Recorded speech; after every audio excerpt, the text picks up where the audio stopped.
Greetings, nerds. This is Cena Nerd. I'm your host, Sarah Belmont, and with me, as always, is our Mr. Producer, Will Polk. How are you doing tonight, Will? Doing very well, Sarah. How are you doing this evening? I'm doing good. I'm doing all That's right. good. That's good. Yeah. Yeah, Monday night recording. Welcome. We are back after taking another week off and got a lot to. Very excited to talk about K-pop Demon Hunters and Peacemaker with you tonight. Yeah, K-pop Demon Hunters who dropped a sing-along version on Netflix today, and this came after the one weekend only screening event in theaters that grossed over. I heard it grossed 20 million, Yeah, but yeah. So whenever when I was putting this in the notes last night, it was, I think, between I've seen everything from 16 to 20, because I guess apparently Netflix hadn't put in, for whatever reason, they aren't tracking this, um, or releasing the numbers so far. But it is pretty um, different for Netflix. They did sort of break the grain because I mean, obviously, this movie came out back in like late June, and now they are releasing it in theaters just because it's just like continues to like just rise in popularity. well, everyone wants to do the sing-along thing. I mean, that's Yeah. Wicked got a bunch of extra gross because of the idea after people started seeing it, they wanted to go back and do the sing-along version Yep. of it. And so Yeah. now not only is the movie on Netflix, but also the sing-along version is on Netflix as well. Yep. And meanwhile, on the music charts, K-pop Demon Hunter soundtrack is currently number 2 on Billboard Top 200 with more than Hmm. 3 billion global streams to date, and the song Your Idol has surpassed BTS's Dynamite on Spotify. Yeah. Um, Yeah. Another thing I saw too today is that this is the first movie soundtrack to have four mhm. songs in on the top um, 10 Billboard 100. So I Yep. mean, it's just like taking, yeah, it's just taking over. Yeah, yeah. I mean, Yeah, we're honestly late to the party, but this is truly a phenomenon, and it hit at the right time, I yeah, guess, and the music having now watched the movie myself, the music is the only reason why this is becoming a phenomenon. Like, honestly, the story itself is not that, it's not that complicated, it's not yeah, that new and riveting. No, it's a very simple, very straightforward story, but it does, the music uplifts it and makes it much more entertaining, and it's they're earworms. They get stuck in your head, oh yeah, and then you just and a lot of people have now they're complaining now that this is a gateway drug, because once you watch K-pop Demon Hunters, then you start to get for on your FYP page, you get recommendations of K-pop music and different yeah. groups, and then before you know it, you're down the rabbit hole, so to speak. So and I don't know if you fell down that rabbit hole or not. Well, I will say, I was already kind of I already dipped my toe into that rabbit hole just because of our friendship and knowing, for example, part of the reason why we were earlier this month. I know you had gone to see a tease in California, Mhm.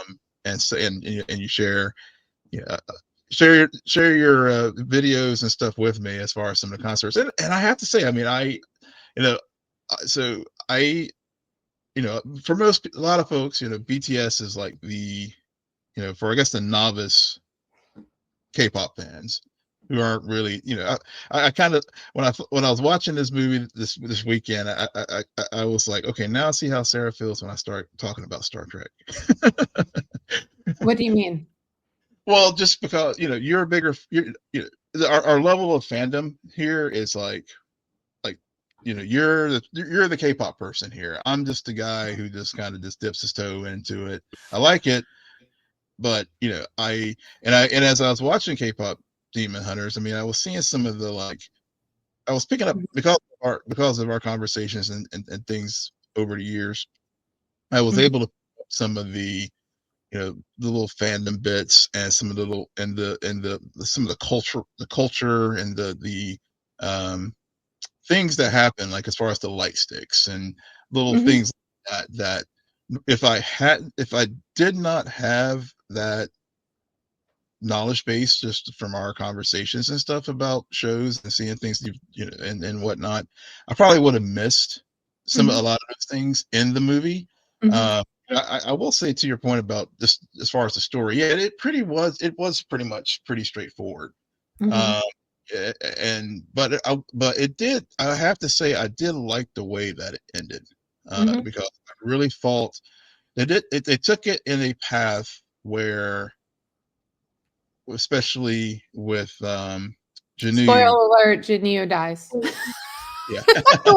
Will's gonna do this whole non-spoiler. I'm like, you people have already No, no, seen no. it. I'm gonna talk spoilers. I figured at this point, I mean, hell, if people are like going to the theater after seeing it, watching Yeah, it on Netflix, and yeah. then going to the theater to watch it again and do the Mhm. sing along and stuff. I mean, at this point, if you know, if you're Yeah, listening to this, you've probably seen the film. So I'm just going to right, assume that that Janu right. died.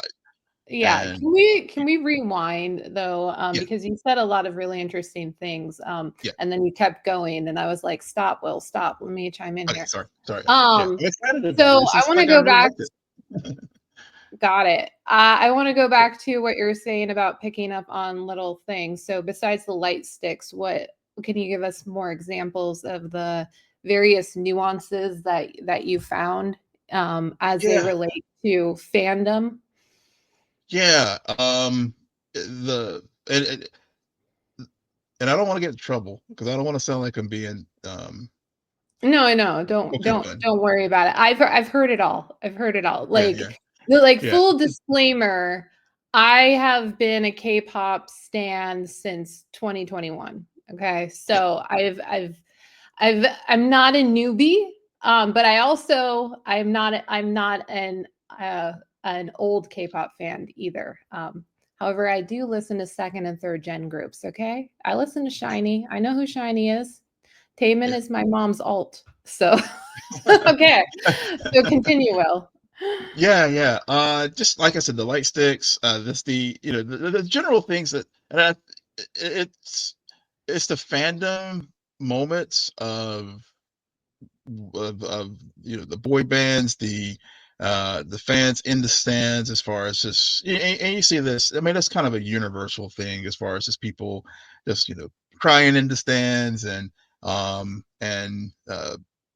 following every last move that the band is doing, and so those the things like that, that are pretty universal, but like I said, the that was sort of the some of the fandom things that I saw. The light sticks was the biggie, and then and also the earworm nature of the songs, Right. because that is, to me, as a novice, as someone who just sort of is a cat not I wouldn't even call myself a casual K-pop listener, Right. Right.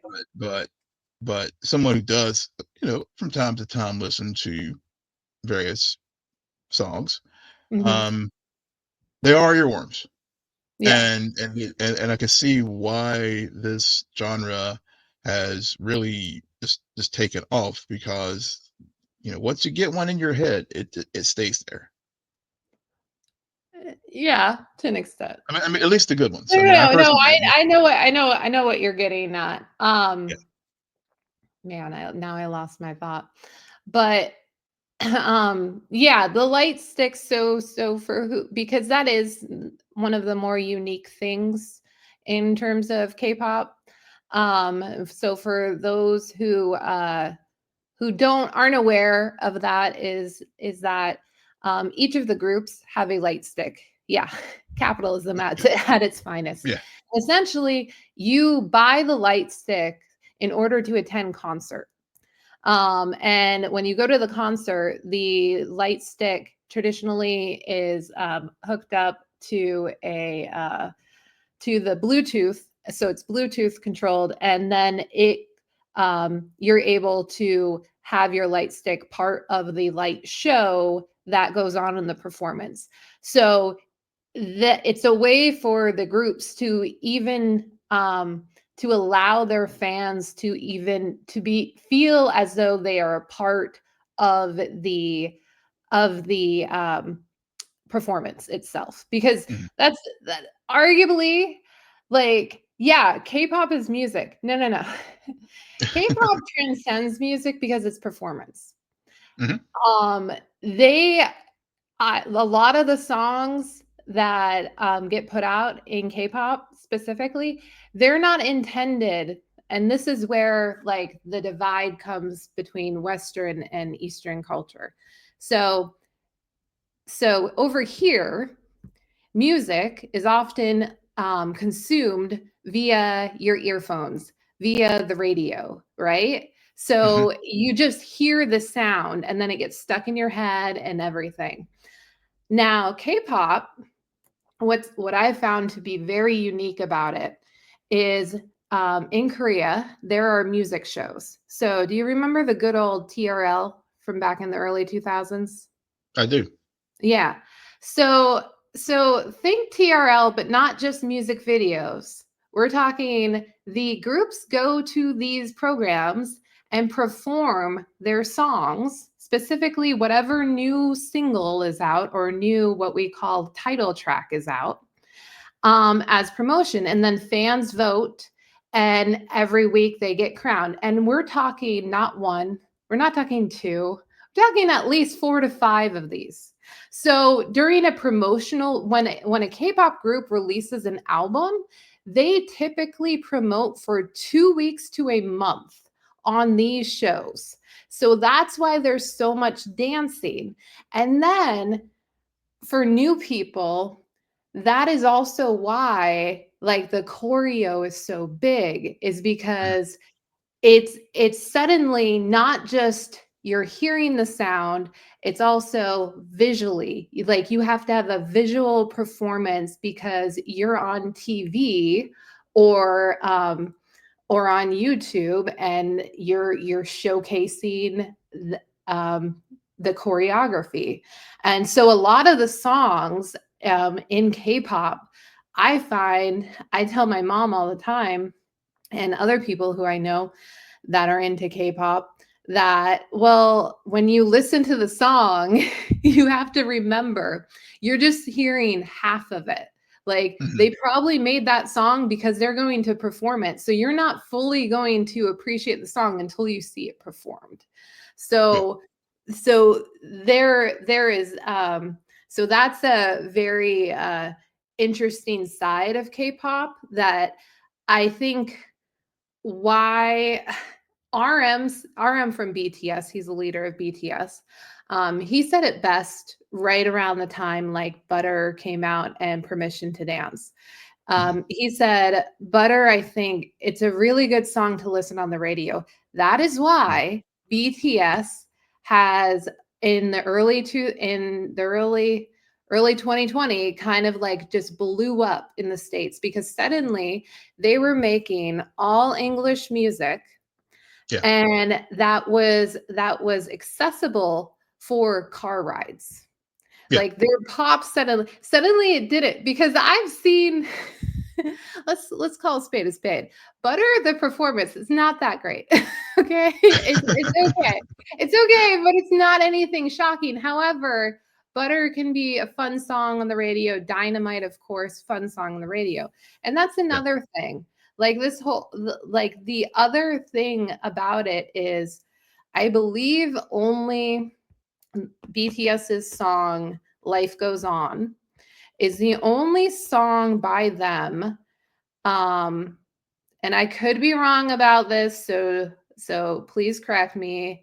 I am very familiar with BTS. They were my gateway into this whole K-pop world, and I listened to them for nothing. I listened to only their music for about 6 months straight, like Mhm. only them. Like I remember that. I remember. I remember that. Yeah, yeah, and that's another thing. A lot of people who don't know a lot about K-pop found like think that BTS was just like a one-hit wonder, and it's like no, no, no. They had 7 years. They've Mhm. been out since 2013, y'all. Okay, they were babies. Jungkook was a baby. Um, but but I've lost my point on this. No, no. Yeah. Well, let me just jump in because you said one of the things and that as you were describing the genre and how the performance aspect of it, Mhm, that was something that I really, really picked up on too mhm. in K-pop Demon Hunters, especially when you had the Huntrix and the Saja Boys with the whole with the award show. Oh, Uh, yeah. The award yeah, shows are big over there. yeah, Mamas, as we call them. yeah, No, they really are. Like, that's the yeah, acronym. The acronym is MAMA, okay? Like, we call it the MAMA Award. They're totally rigged, but whatever. yeah. Well, and again, that was sort of like, okay, I know that this is another part of the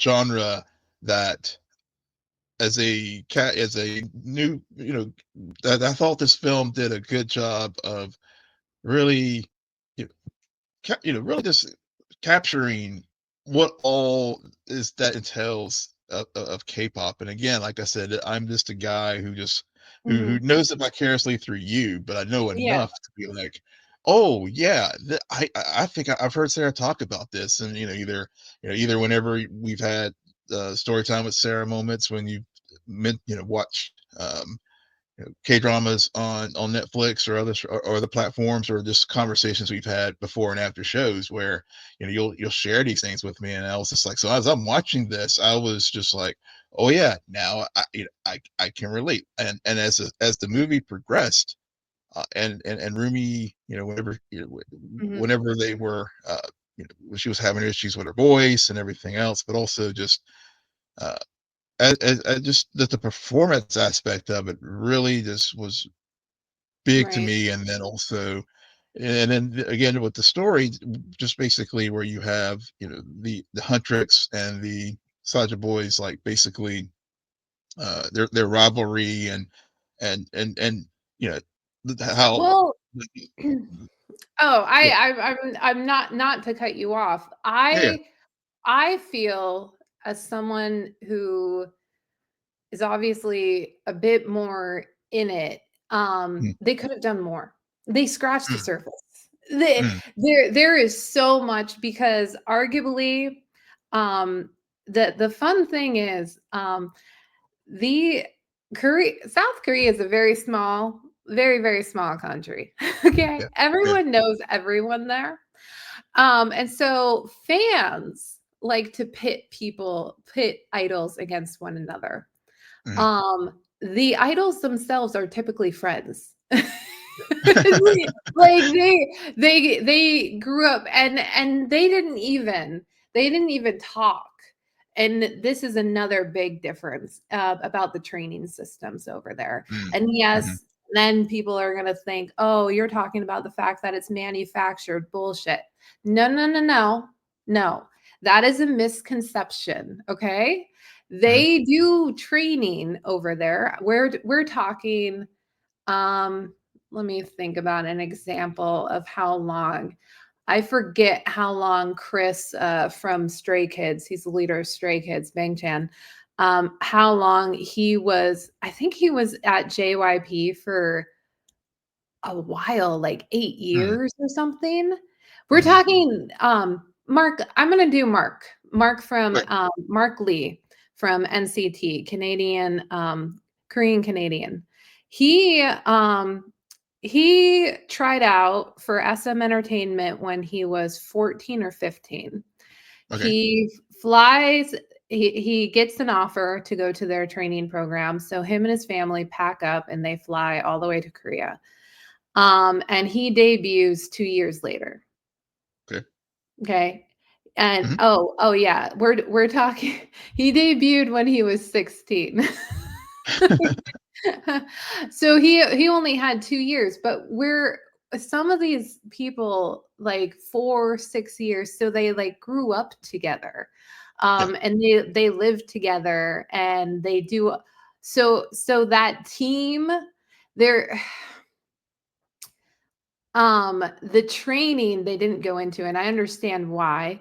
They Mhm. didn't go into some of the also like besides the light stick, Mhm. they didn't, and I'm surprised by this. And you know me. Yeah. So I was surprised there wasn't a single mention of photo cards. I Okay? know.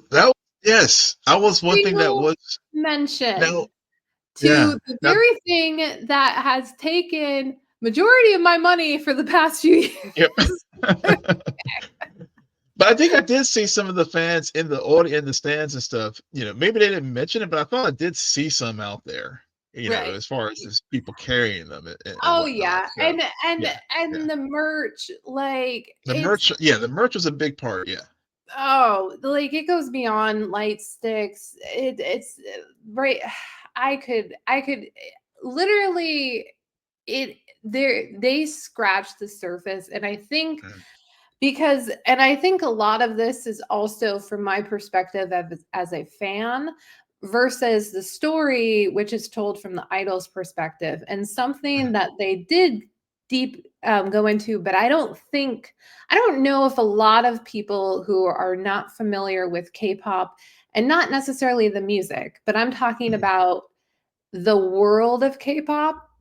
Mhm. I don't know if this resonated as much as to like truly what they were trying to get at, but this whole idea that Rumi is hiding the scars, okay? Mhm. Mhm. Um, the scars, yes, they are signs that she is part demon. Like she Mhm. has a flaw.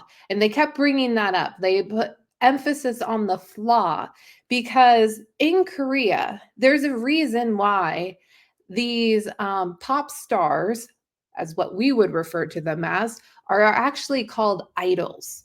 And that Mhm. is because they are deemed perfect. Mhm. There's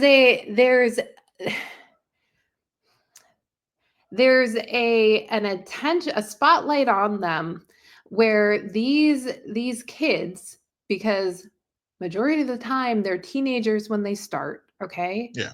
Yeah. Eamon was like 15 when he first debuted in Mhm. 2008, okay? The man is over Mhm. 30 now. Um, and he's still going, but still to grow up in that industry and under that spotlight, like they're harsh over Mhm. there. Mhm. You there's a reason why these guys are also really thin. Yeah. Yeah, It's yeah, because yeah, I noticed that was another thing too. I yeah. don't wanna yeah, yeah, with the body image and with, Oh, the abs and all that kinda stuff. But yeah, continue with, Rumi and Discars 'cause I really wanna hear about that. right, right. So I thought it was a really good subtle metaphor about the idea that these idols they do struggle having a normal day, like a Mhm, normal life because they are under that spotlight so much. And and here's one of the some of the darker side of K-pop. The number of groups that I'm aware of that has had a quote unquote scandal, a member has been caught smoking weed, automatically kicked out of the group. wow, I hardcore. I I kid you not. And 9 times out of 10, it's because it was a rumor. A rumor that 6 Mm, months later gets proven false. oh, And man. then here's a more horrifying example also. There's actually been a case where a member left a group, then it came out that he sexually assaulted someone, only for him to then get blacklisted and to come out and also verify with lawyers and investigators and prove that that was all like fake, like Oh, wow. false. Like Huh. fans over there are notorious for starting rumors, Mhm. And then those rumors automatically become truth.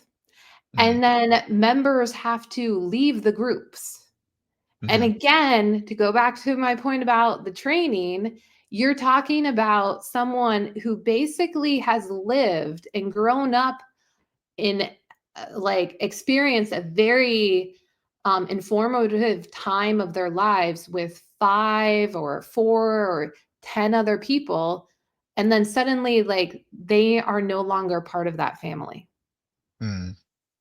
Like, Mhm. it's insane, Yeah. the pressures over there, because one false move, or you accidentally piss off someone who then in turn has this, like, weird power to manipulate something.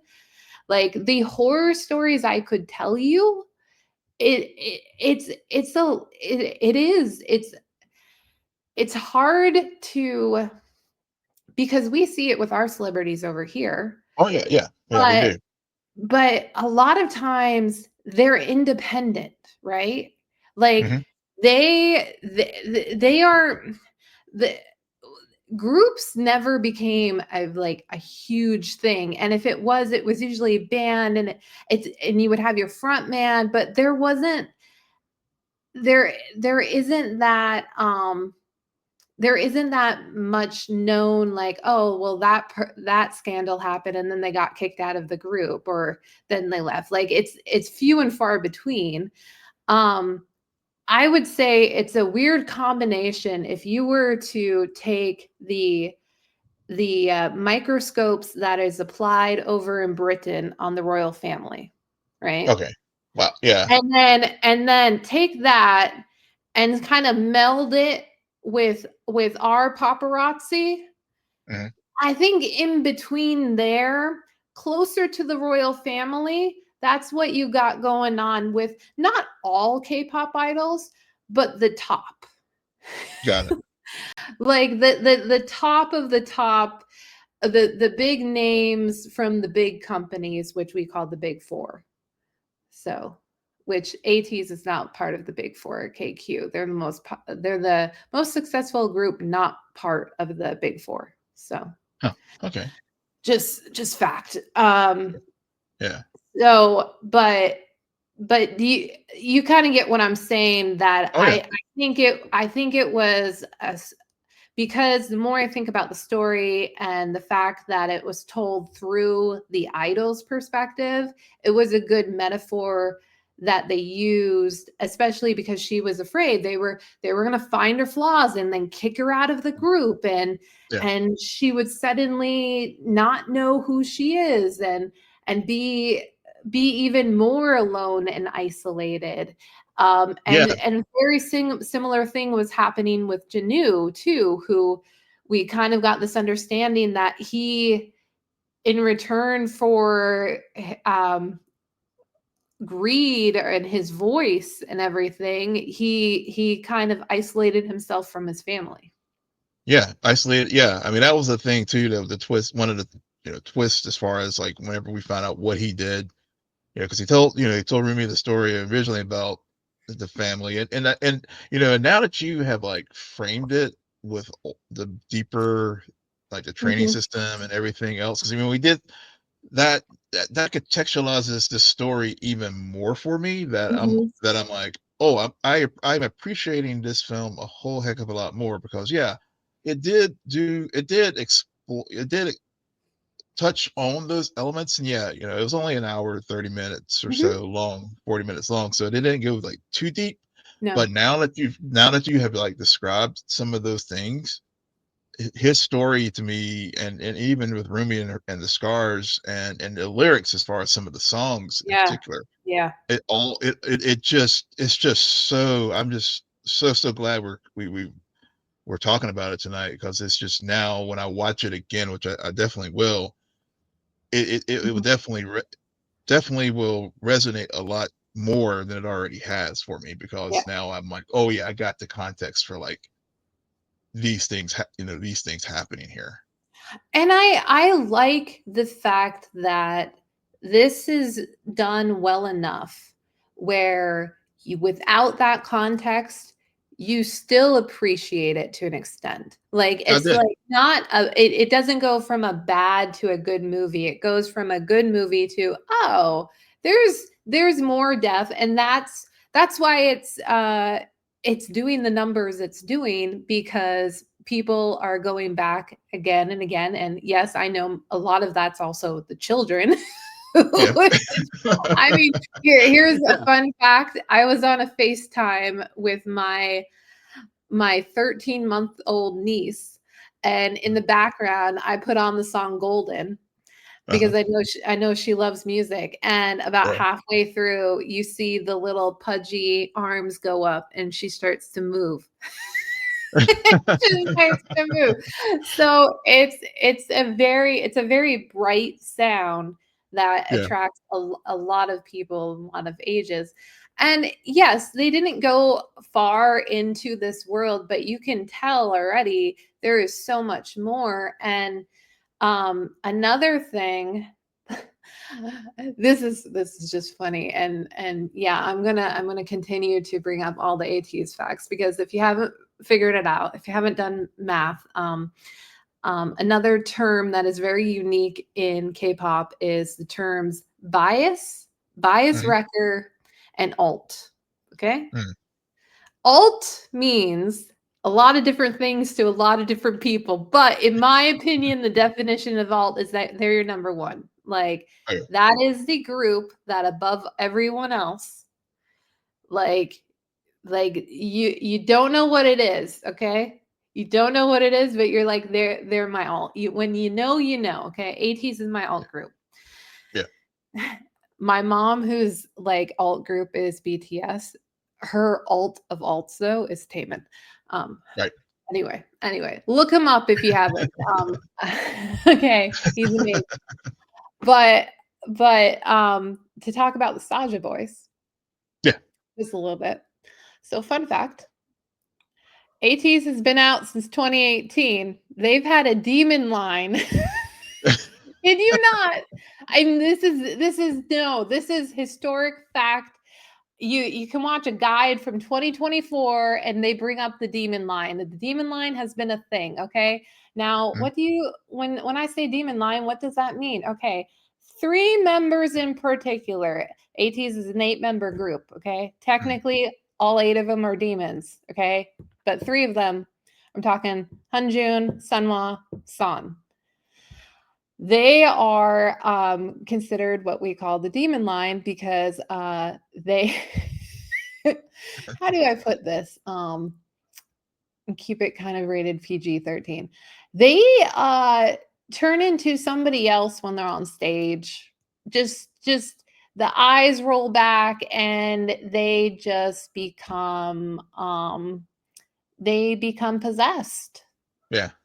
by something else. So I found it a lot of very funny, and a lot of the fandom, and their Mhm. fandom name is Atony.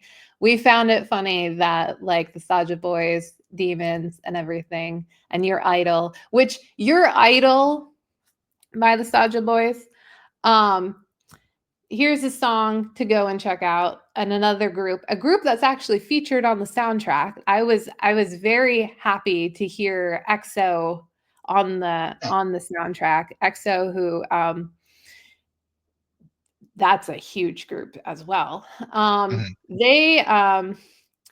Their song, oh man, I'm bringing it up, and I'm trying to think. They debuted in, I want to say, 2012, 2013. They, no, 2012.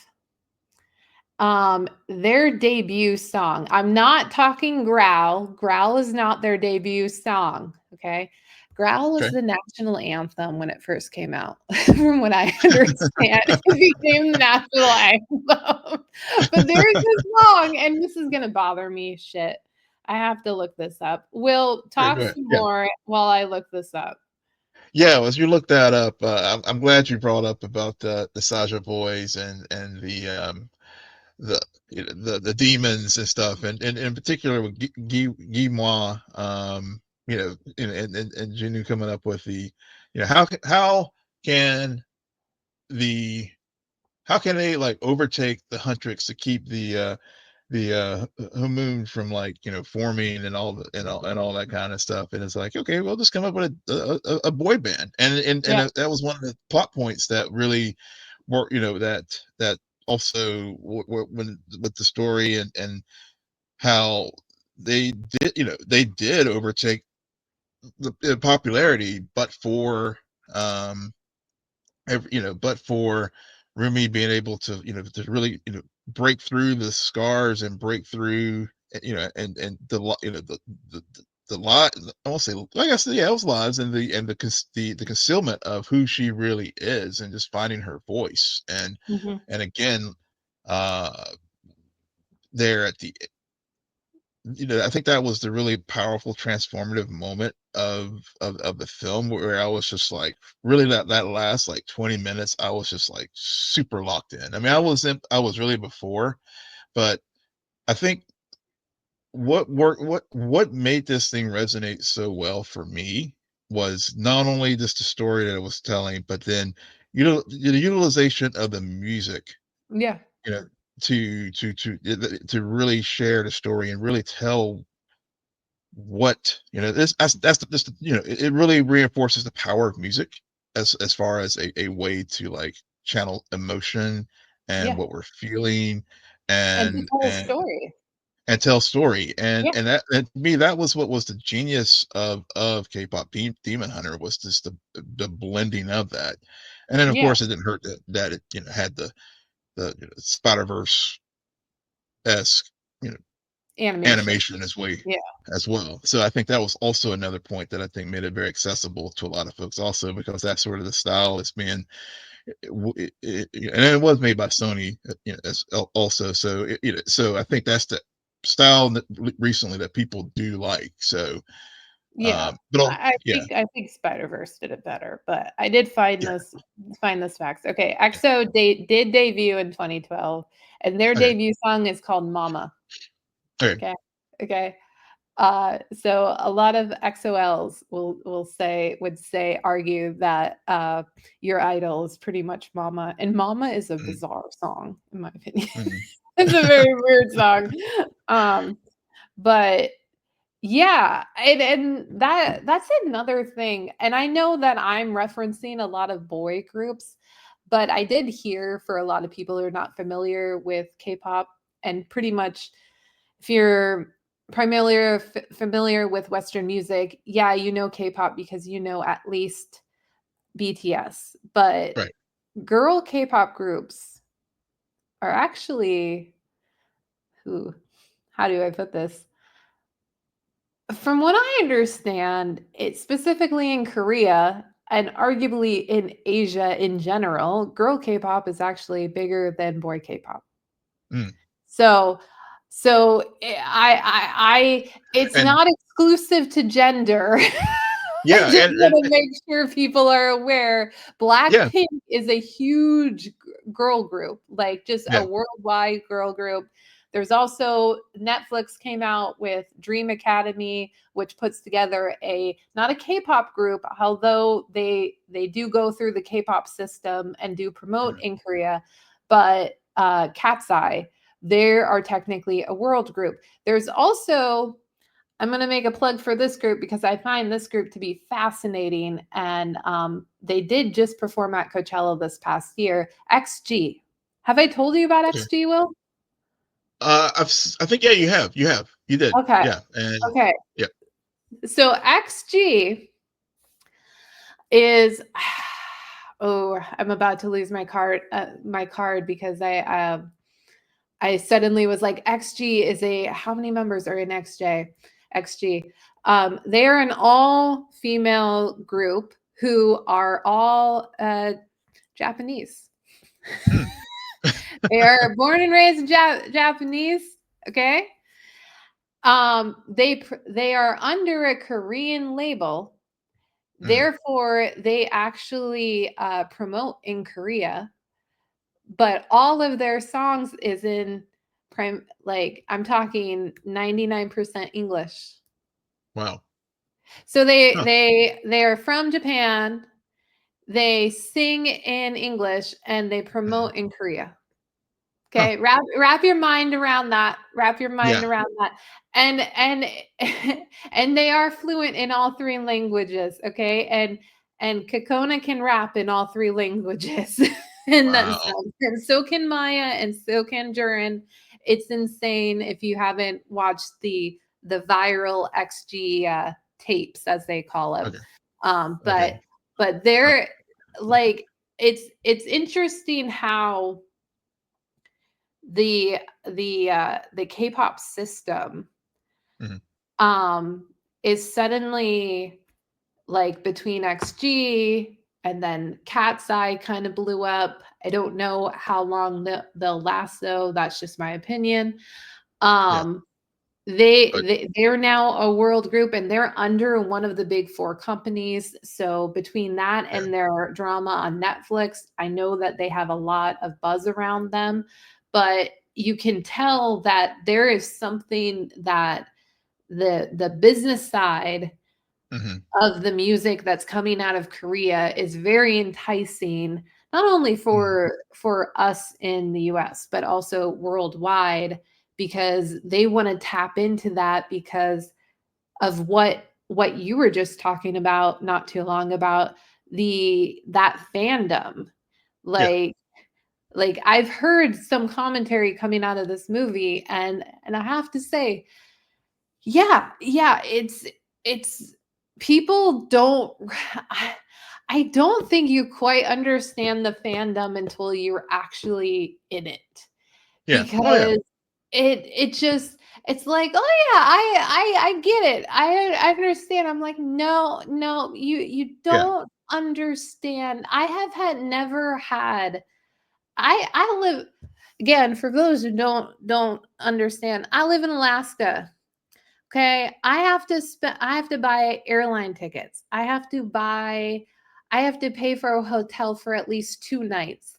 I Mhm. have to be able to get transportation to and from the venue, and I have to have the light stick. And oh yeah, the few times I've gone, I've not the first time, but I've seen ATs in concert now 4 times. But I have to buy the merchandise, and we're talking about jerseys that are about $100. Okay, Yeah. so all of this is adding up. Now, I am a very responsible person. You are. Okay, Yep. okay. I can attest to that. Yep.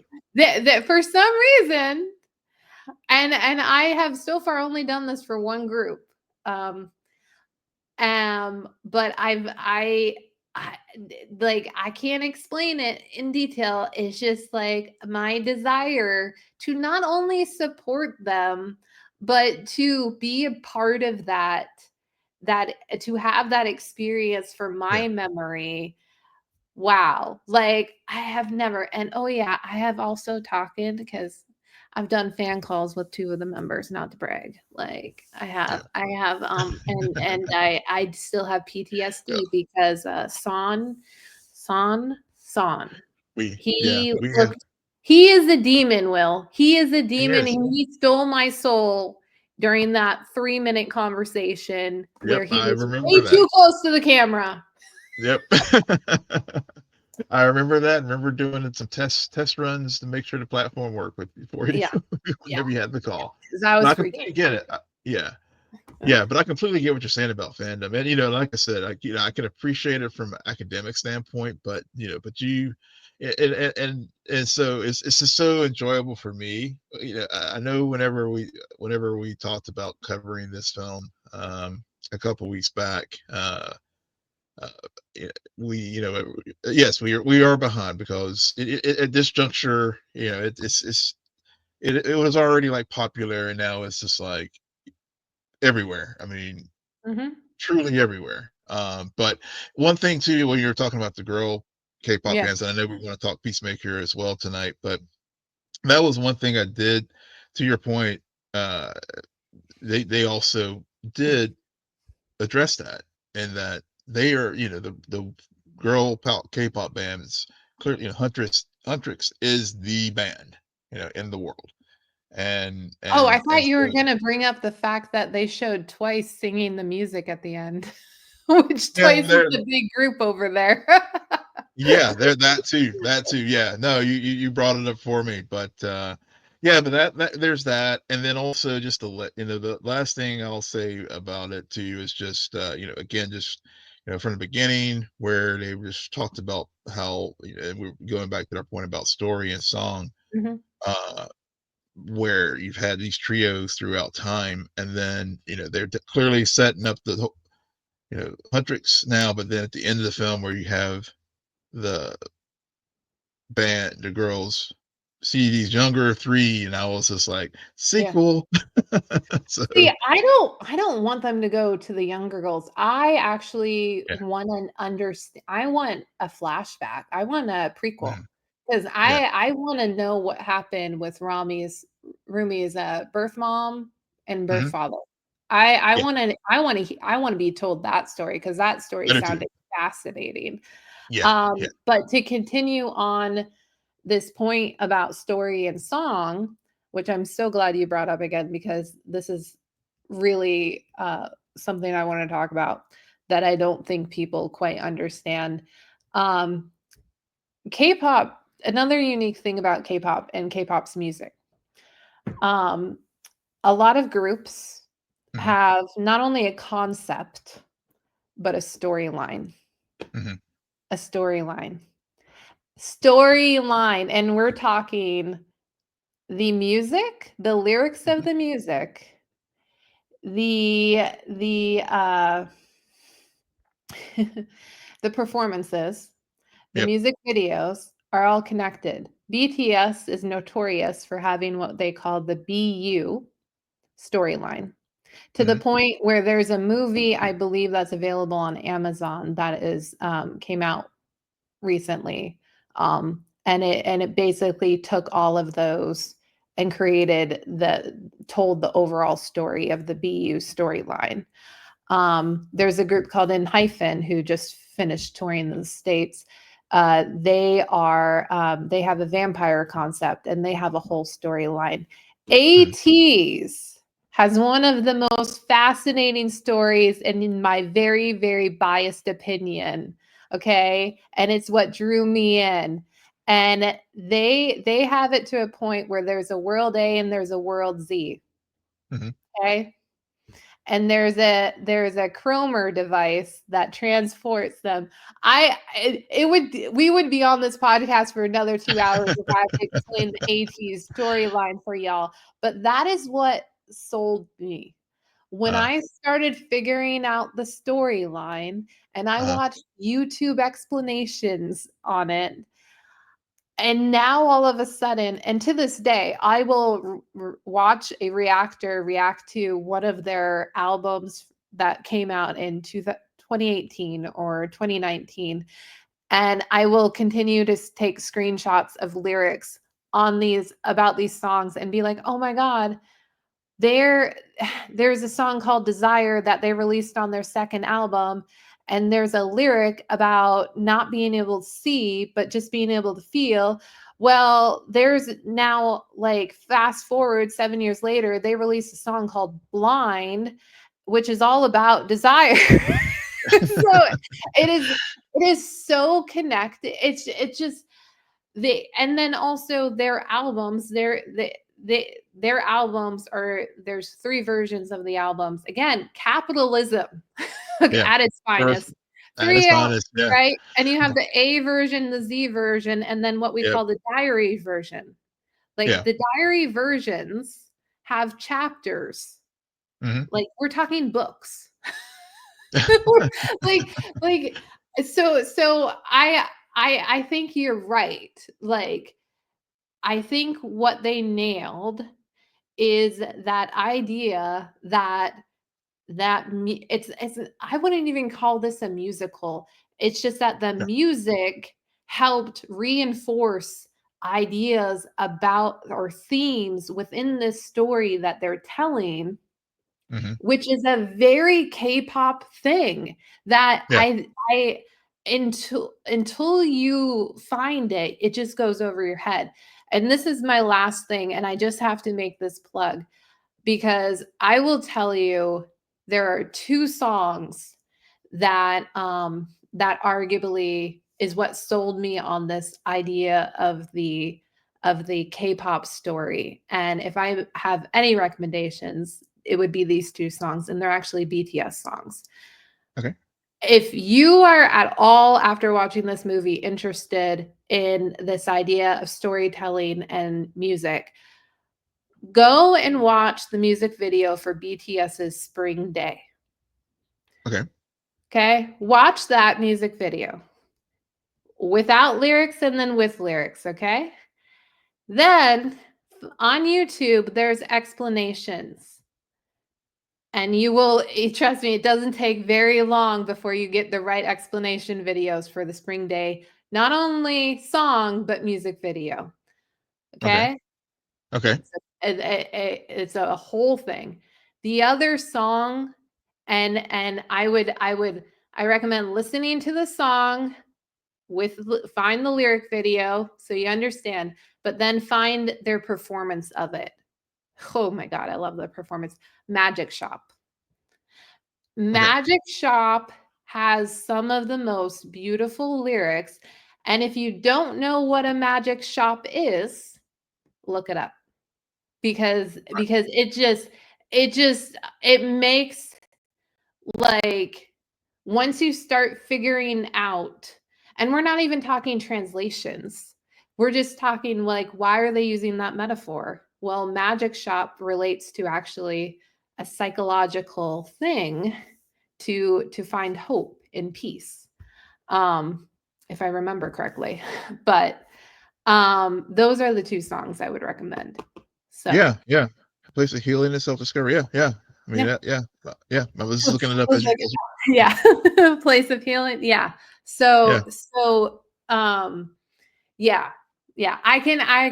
I have listened to Magic Shop has like, it's not a song I play all the time, but as I'm talking about it, this is what K-pop does for me. I Mhm. can hear the chorus play in my Yeah. head. Like, Yeah. and I was talking to my mom the other week. I was like, it's so weird to me how there are songs I haven't listened to in maybe a year, and I'll wake up one day and it'll just be playing in my head.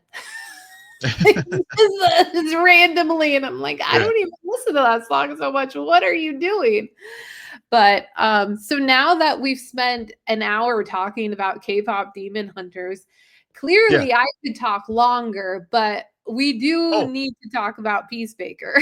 yeah. Yeah. Before I know I said I was done, but I am curious what of the songs in K-pop Demon Hunters, which one was your favorite?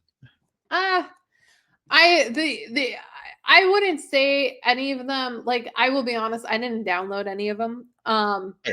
Okay. Not because I didn't like any of them, because I don't know. I wasn't like, oh, I want to listen to this all the time. Um, Golden has gotten stuck in my head the most. Um, Okay. and Yeah. the K-pop idols, the boy K-pop idols cover of Golden. Mhm. Yeah, yeah, yeah. My boy Yeah. Jungho. Yep. Anyway, Yeah. For me, it's what it sounds like, but yeah, Golden's that also makes very, sense. very close. Yeah. That makes Golden's sense. very close as well, but yeah. Yeah. All right. So, now that I've like exhausted myself on K-pop Demon Hunters, so I have very little energy for this Peacemaker discussion. We are going to talk episode 1, The Ties That Grind. Peacemaker interviews for a spot on the Justice Gang while Harcourt struggles to find work on the heels of. Why do they put her name at the bombshell press conference? Economics is forced to surveil Peacemaker while under Rick Flagg's senior's new management. Well, okay. All Yeah. right. Well, what do you think about Peacemaker? Picked up right where it left off. I will say though, the just out of the gate, the I loved everything about it except I will say the iconic season 1 opening. The season 2 opening, did not do it as much for me. I liked it, but but that's just my own personal preference. But as far as the show itself, I really did enjoy it, and I really liked the fact that we were finding these characters after saving the world. uh this is where, speaking of story, as we were talking about before with K-pop demon hunters and how story works, and I think for me what Peacemaker really shows is how solid a storyteller James Gunn really is. Because I think of two key scenes that happen in this episode, and you probably know which one two I'm talking about, for Chris and for Harcourt. And yeah, there's a lot of discussion and shock value about the orgy and all that kind of stuff. But to me, what Peacemaker was really seeking there in that scene, and also with Harcourt and her going to the bar fight, wasn't about the shock value or her just kicking some ass. It was just really both of them just having a hole in their soul that they're trying to like find meaning and a purpose that that really was one of the things that just sort of really resonated throughout this first episode for me. To just focus on one of those scenes and one of those Yeah. characters first, Harcourt. Is it wrong to know that she was appropriately diagnosed? Like, she does have toxic masculinity. Oh yes. Oh yeah. Okay, She definitely does. let's call a spade a spade. Yeah. Yeah, I think I agree to an extent that Harcourt clearly just lost and very out of her element, being blackballed, Mhm. blacklisted by Amanda Waller.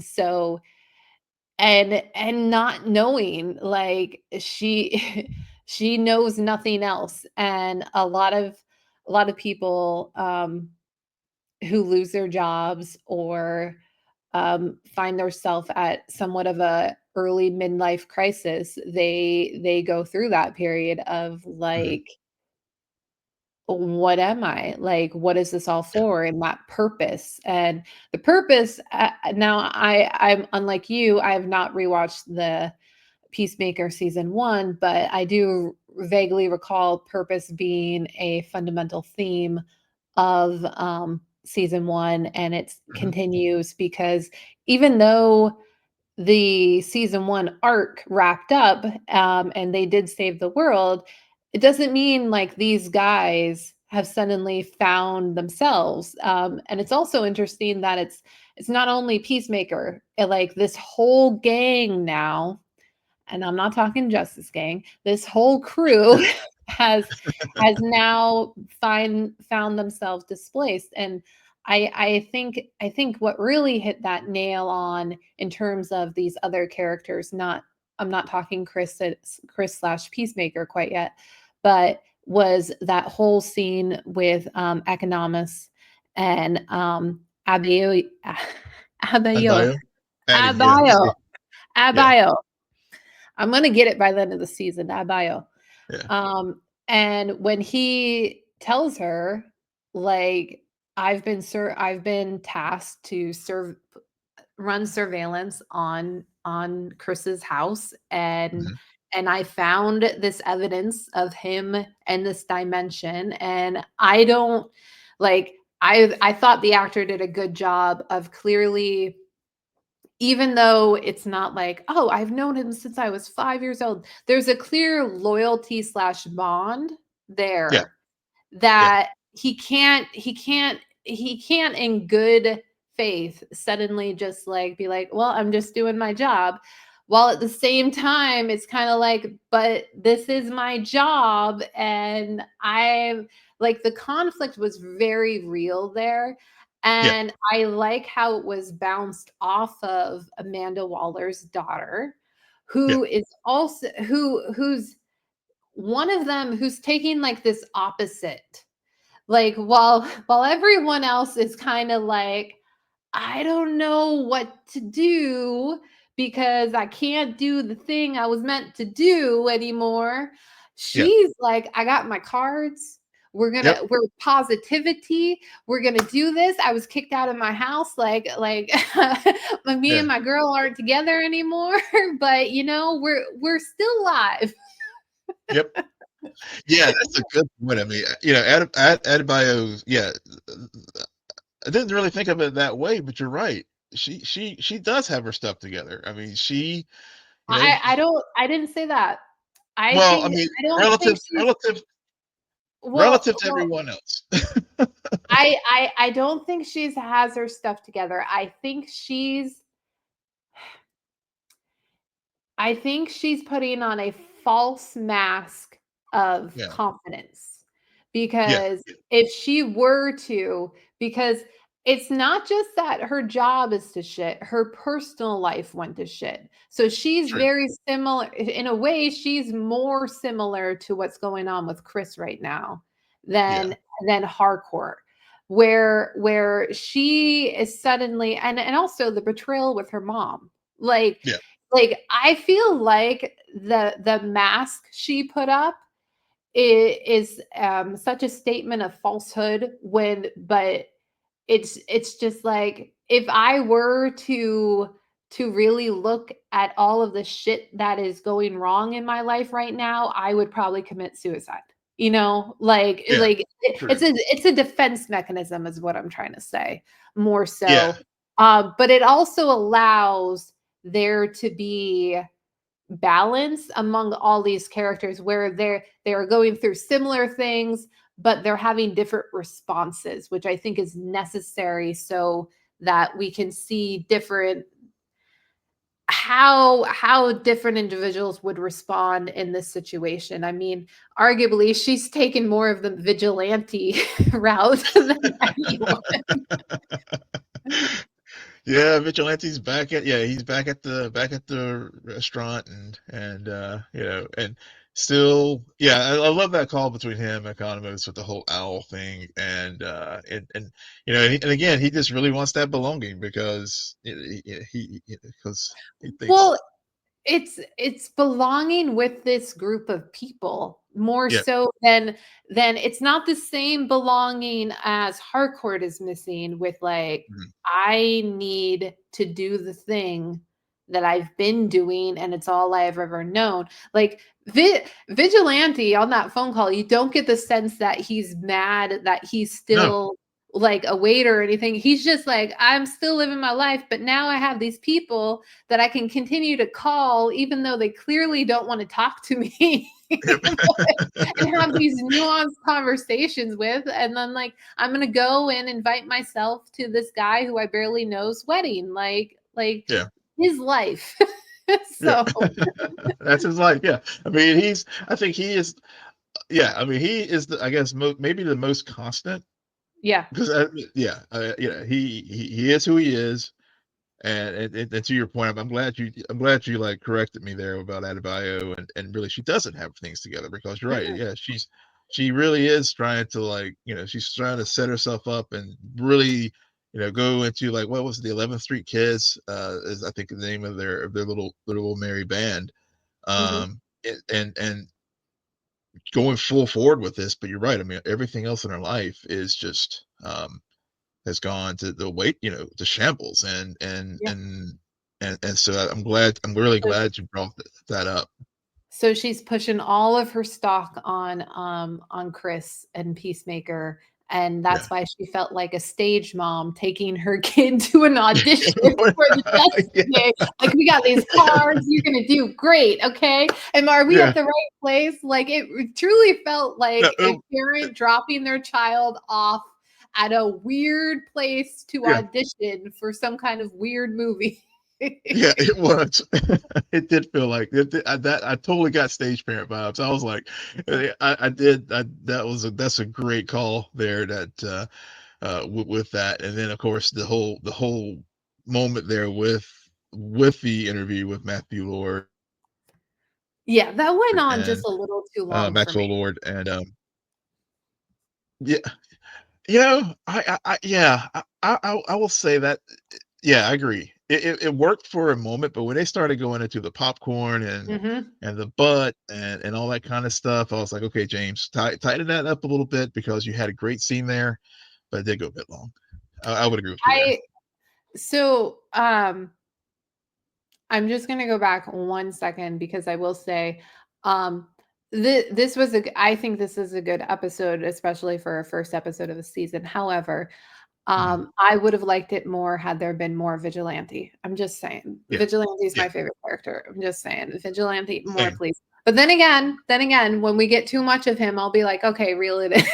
but but but Yeah. yeah, I so I think with that scene and where the conversation was going, and to Mhm. go back to your point that you brought up a little bit about all of the orgy of it all. Okay. Yeah. First, this show is never going to be The Boys. No. So don't like we because we watch The Boys, it's kind of Yeah. like okay, Herogasm, yeah.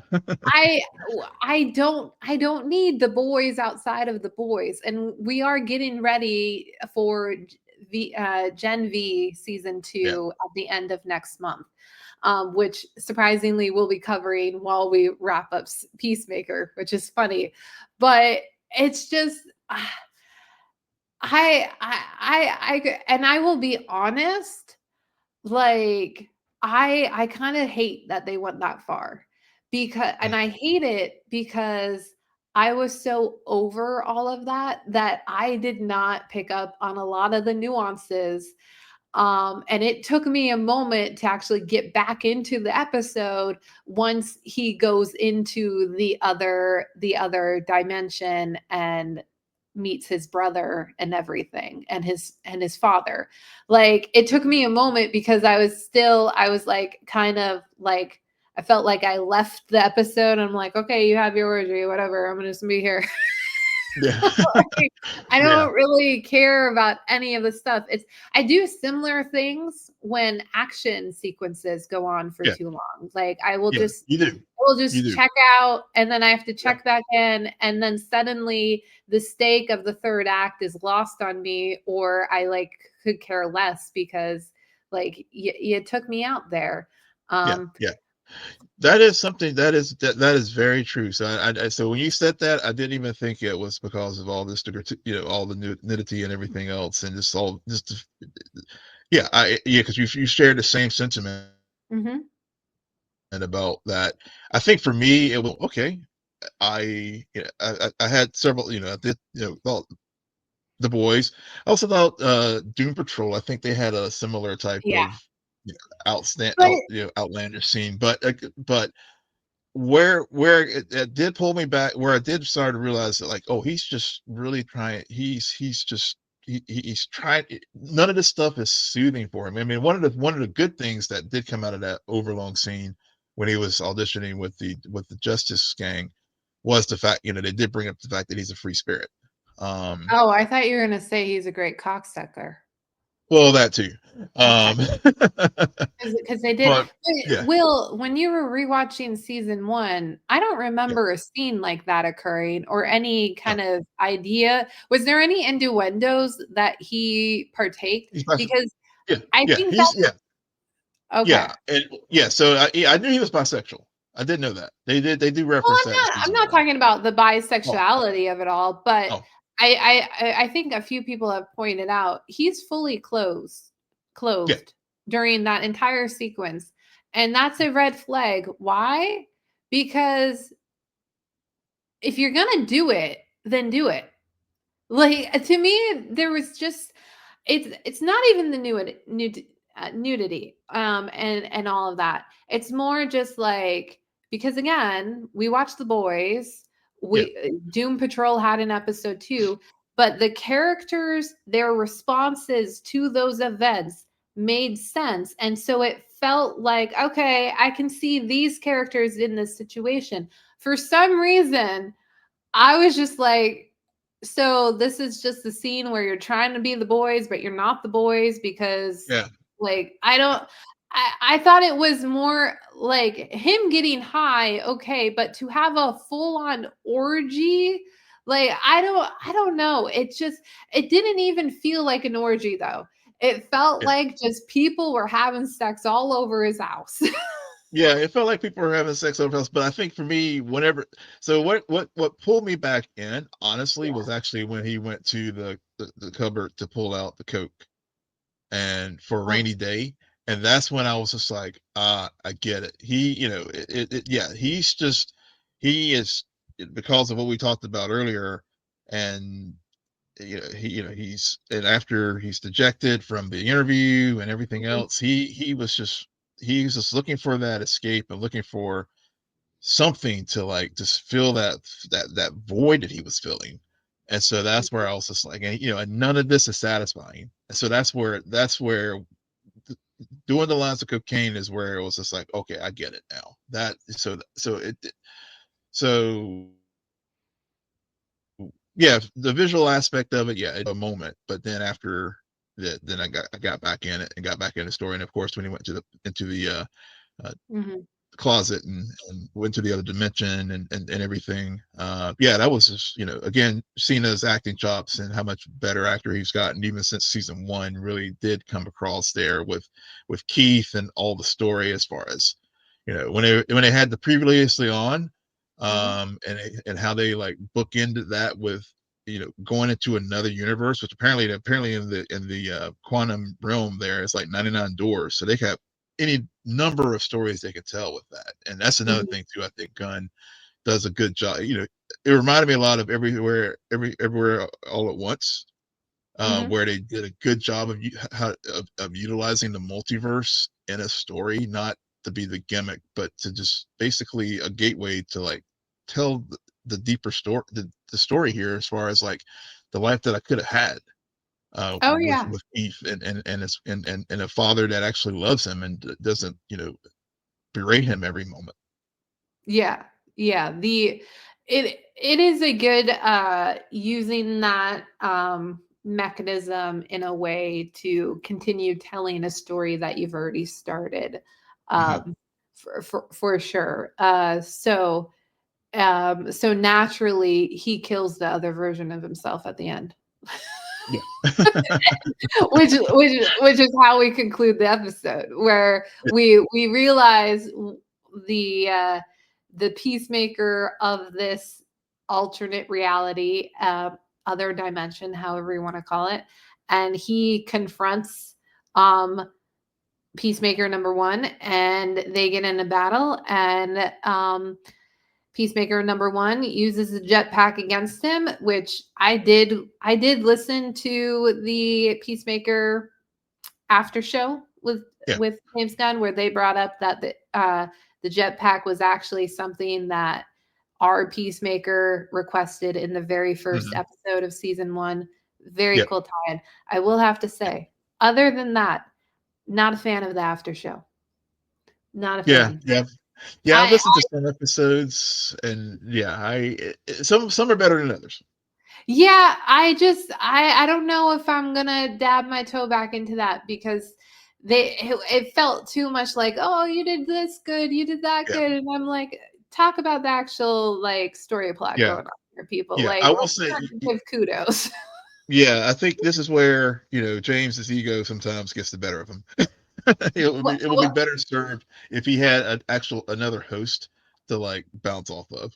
yeah, I felt like it was more his employees were centered around him. That's not a good thing. I think he actually did want to talk about the show, and they kept bringing up, and I'm like, Yeah. dudes, cut it off. Anyway, Yeah. but Yeah. Yeah. yeah, it sets us up for what looks to be a solid season two. Yeah.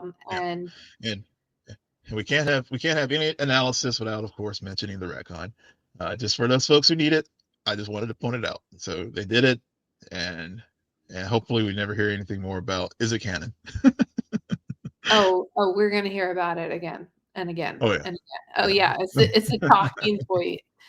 Get yeah, over it, y'all. Get over it all. yeah. Did do you remember if they did they actually change the finale? of the first season, or did No, they no, just leave they that kept it. in? They Okay, left it. that's what They I left it thought. in. Yeah, Yeah, one yeah, thing they did change though, and I did learn that I did learn from the after show was the whole thing about Guy Gardner and the puke machine and stuff.